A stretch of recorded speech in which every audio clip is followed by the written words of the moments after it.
Hello my bookish besties and welcome back in. Today we are going to be discussing the 10 books that I read in February. Before we do that though, let's get into some reading stats.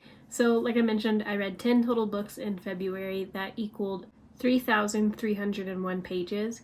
My average star rating in February was a 3.95, and I do think that's a teensy bit why I'm in a reading slump right now.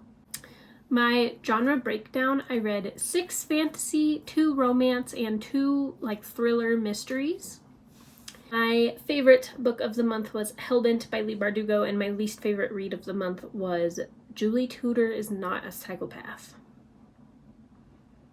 Yeah, I did not enjoy that one. But we'll get into it.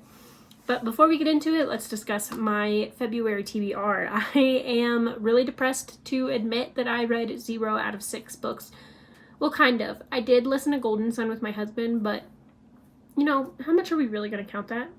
Because I've read it before. But I did, in fact, read 0. I did start 2 of them. I started The Rose Bargain and then The Cautious Traveler's Guide to the Wastelands. The other ones, you know, I'm a mood reader. What can I say? I just wasn't in the mood for them. We have Fake Skating by Lynn Painter. That one I watched a YouTube video of another girl saying that she didn't like it, and she listed out all the reasons she didn't like it, and I'm now a little scared that I'm not going to enjoy it for the same reasons. And then we also have An Academic Affair. I just didn't get around to it. I prioritized other romances this month. And then Malice. I really want to read Malice, but I'm waiting for the library audiobook to come through, and it just hasn't come through yet, so. And then like I mentioned, I did start my other 2, so feeling really good about March though. But anywho, let's discuss each book individually. So the first thing I picked up in February is this little flipped book by Brandon Sanderson, Dan Wells, and Isaac Stewart. The order that I read them in was Elsecaller, and then I picked up King Lopen. Elsecaller follows Jasna as she explores an unknown region. This book takes place in between, or during Words of Radiance. I loved it. It genuinely was so heartwarming. I do wish the story had been a bit longer though, because I was having such a good time. I did tab quite a lot of it. I just thought there were so many beautiful moments and quotes and things in here that I thought were pretty cool Cosmere related lore drops, which I don't know if that was on purpose, but I liked it. And then after that I picked up King Lopen. I didn't like this one quite as much. It follows the Lopen again during Words of Radiance as he is helping the king kind of lay low for a couple weeks. And it just wasn't as exciting to me. Elsecaller, like I mentioned, had some really cool lore drops and stuff. King Lopen was more so just a funny haha, let you know what happened story, and I still appreciated it. I just didn't like it as much as I liked Elsecaller. It was still good though. I would recommend reading both of these. They were fun. The art in them is really cool. You know, each book has its own little art throughout, and I liked that. But yeah, I will say just overall I didn't vibe with the King Lopen story as much as I did Elsecaller. But I'm still really happy I read these. And I'm also really happy to now know what Flick My Sparks means. After that, I picked up Julie Tudor Is Not a Psychopath, which that title is lying to you, okay? Julie Tudor is in fact a psychopath. This is one of those weird books where I didn't like it really at all, but it's sticking with me.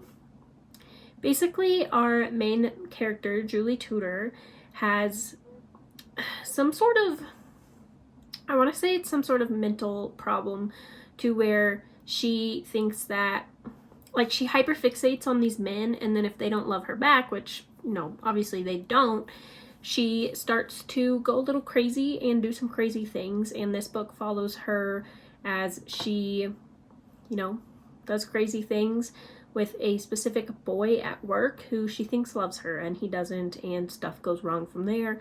It was a quick read. I listened to the audiobook. I thought the narrator did a fantastic job. It's set in Ireland, I believe, and she had, you know, an accent and all that, and I thought it was fun, but yeah, I mean, it wasn't fun being in her mind, I guess. And a part of me felt bad for her, but then another part of me was like, girl, you're crazy. After that, I picked up You Belong Here. It was just like a thriller that I saw on Book of the Month, and I happened to find an audiobook copy of it. I liked it, but again, it was just an audiobook thriller I put on a couple weeks ago while I was doing some chores around the house. It's basically about this woman who, when she was in college, her roommate got arrested for committing a crime that she's not fully sure she actually committed. And in, like, you know, the chain of events, our main character also has to flee town. Basically, the town is like, you know, you're friends with her, get out. And so we follow her as her now teenage daughter decides that's where she's also going to go to college. So she comes home to this town for the first time in, 20 years or whatever. And we follow her as she, navigates what it means to be back in a town that doesn't really want you. And weird stuff starts happening, and she's trying to, solve the 20-year-old case. Again, this is one that I liked, but I liked the first half a lot more. There was a mystery that got solved pretty early on in the book, and I think if we had either dragged that mystery out, if it had been maybe the main focus, I would have liked it quite a lot more, or just, I don't know. This is one of those weird ones where, I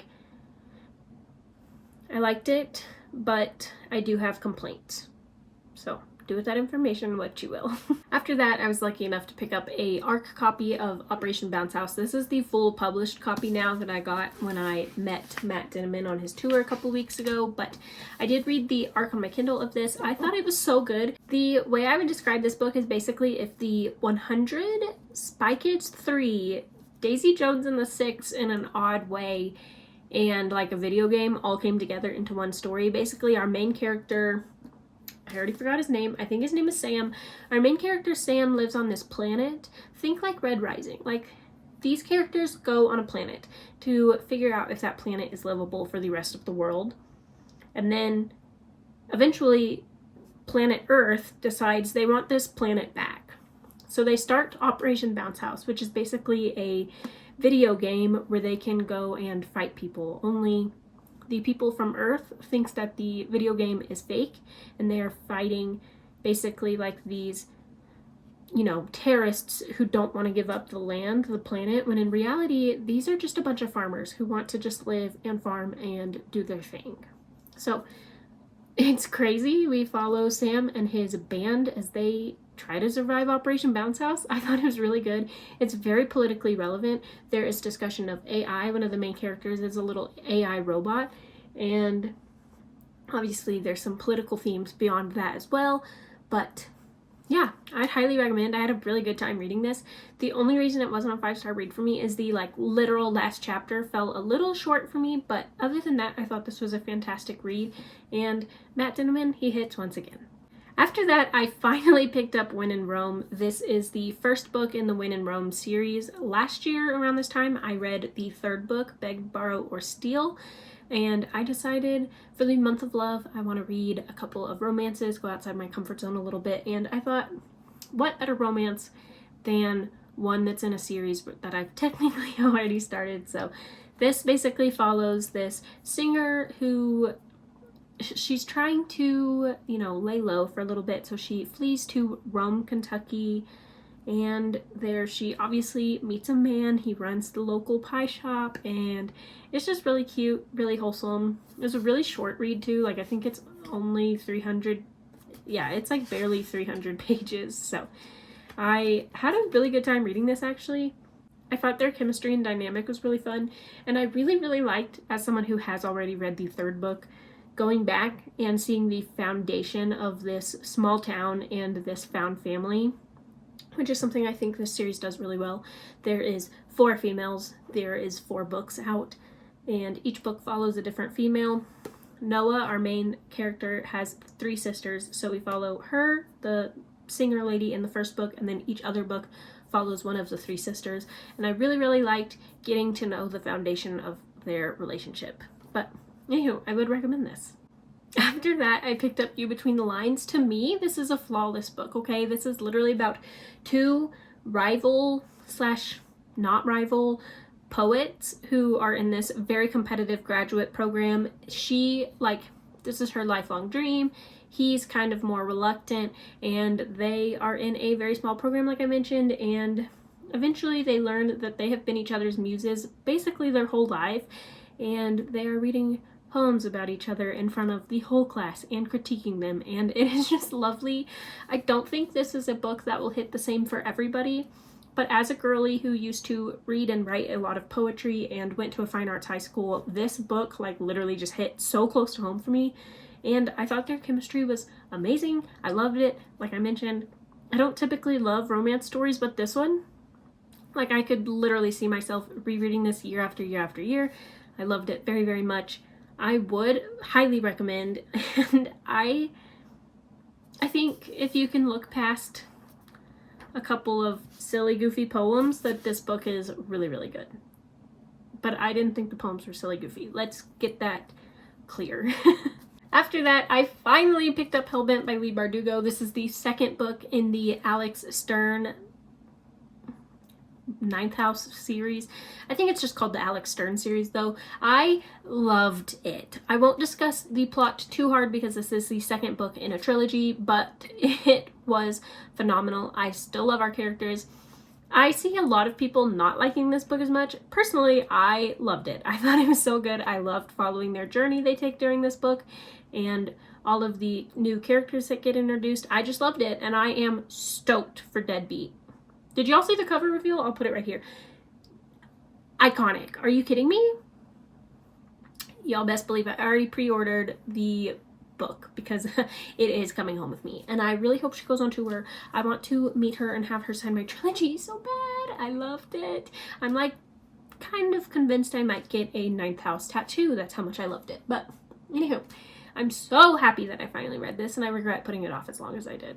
After that, I read the second Mortal Instruments book. This is City of Ashes. This one was weird for me because I didn't enjoy it as a whole more than book one, but there are certain scenes in here that I thought were phenomenal. I loved the journey our characters were going on. I think it's going to set up, well, I guess it did set up book three really well. I haven't read book three yet, but my assumption at least is that it sets up the plot for the third Mortal Instruments book so well. So much depth happens in this book. I really, really liked, like I said, our journey and our arc our characters went on. There were some unexpected arcs, but I'm excited to see kind of what happens with our characters in book three based on what happened in book two. But if you somehow don't know anything about the Mortal Instruments, basically we follow 15-year-old Clary as she discovers there is a whole world of demons and vampires and werewolves and all of this supernatural stuff that she thought was fake that's actually real. And she has to join the fight against them. And you know what? I had a silly, goofy time reading this, and I don't regret it at all. And once again, I have already pre-ordered the next book in this series, even though I have like 20 books to read before I get to that one. Oh well. And then last but not least in February, I did go ahead and pick up the Bands of Mourning, and I hate to admit, but this book did disappoint me a little bit. This is the third book in the second arc of the Mistborn series, and yeah, this book to me just felt a lot like thriller. Nope, rewind. It felt a lot like filler information. There was definitely stuff in here I think we could have done without. Maybe I'll feel differently about this book once I read The Lost Metal, but as of right now, this is maybe my most disappointing Brandon Sanderson read. I think I just had set my expectations really, really high, and they weren't met, unfortunately. But I'm still really excited to continue the series. I'm excited for The Lost Metal. I think it's going to be really good, really crazy. This book didn't, like, it wasn't bad. I just think that compared to the first two, we didn't have any of those, like, dramatic character reveals or, you know, emotionally driven plots or like super actiony scenes, but it was still really good, just not my personal favorite. I don't know what to tell you. And again, I can't go into super detail because this is book 3 of a 4-book series, but you know, I would still recommend. But anywho, those are the 10 books that I went ahead and picked up in February. I am hoping that I continue this strong momentum into March and read a ton. Like I mentioned though, I am unfortunately in a reading slump, and the books that I picked out for my March with my March TBR might be a little ambitious, but I'm feeling motivated, I'm feeling excited. There are a lot of good releases coming out this month that I'm super excited for, like the third Ernest Hemingway, I think is what it's called. It's the Everyone in My Family Has Killed Someone series. I love those books. The third one releases this month, so like, assuming all goes well, this should be a really good reading month, and I'm really excited. But anywho, thank you guys so much for watching today's video. Let me know down in the comments below what you read in February and if you would recommend any of the reads or not. And I will see you guys in the next one.